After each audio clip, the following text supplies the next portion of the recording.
Well, if you're having a hard time kicking your cold, you're not alone. I'm telling you. It's a thing. Dr. Abby is back with Sharpie Seeley. Good morning, doctor. Good to see you. Okay, a long cold. We heard long COVID was a thing we heard a lot of. You know, you have symptoms still like a year later or something. What is a long cold? So a long cold is when you have an infection, a respiratory infection that lasts beyond what we call the acute phase, so 4 weeks or more. And we're seeing that has happened in some cases. And this came about from a study that was done in the UK. It was well-sized, over 10,000 people.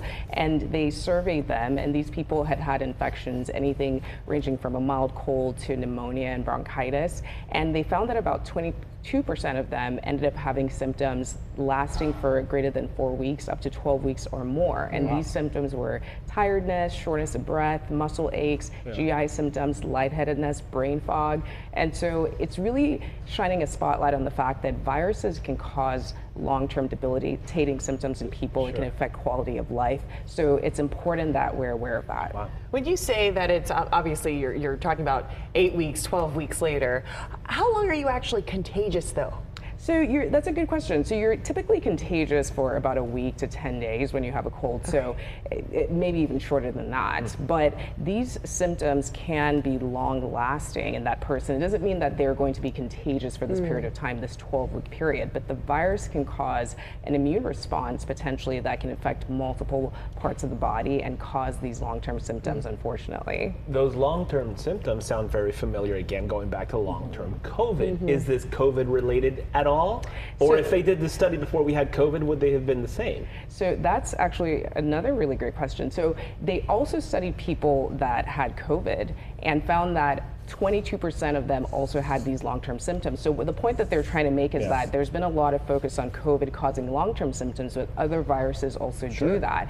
But it's also something that we've known in medicine. It's a concept we've been aware of, that viruses can cause long-term symptoms. So if you think about multiple sclerosis, for example, the virus that causes mono, EBV, has actually been linked to it.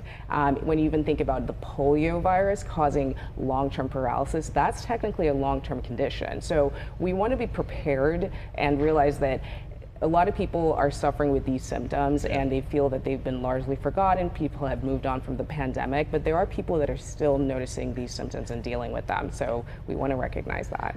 Okay, so say you've got the long cold, you're suffering from the symptoms. How then do we treat this?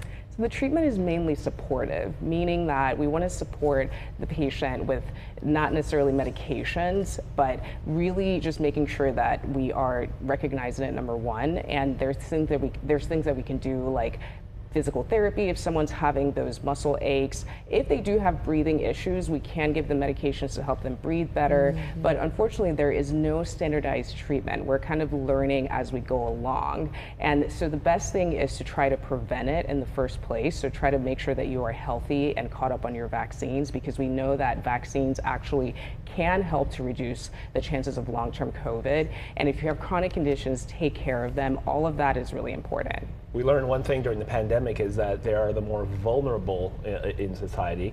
Are more people, certain people, more susceptible to this long cold thing than others? Yeah, absolutely. So if someone has a severe infection, then it seems that they will be more likely to end up developing long-term symptoms if they're hospitalized. But we also see it in people that had just mild symptoms. And then people that have pre-existing conditions can end up being more susceptible to having more severe COVID. So of course that could predispose them to having more long-term symptoms. And of course, if you're not vaccinated, then that puts you at risk of having a severe infection. So of course, make sure that you update those. At what point do people, because you could have a scratchy throat or a lingering cough that doesn't go away for weeks and weeks, at what point do you think, I gotta go to the doctor? Because there are people who live this for a month or two and not go see a doctor. Absolutely. So when do you realize, maybe we got to get this checked out? Great question. So 10 to 14 days is a good rule of thumb in terms of symptoms. 2 weeks, right? Yeah, okay. 2 weeks. 2 weeks in terms of symptoms, because at that point,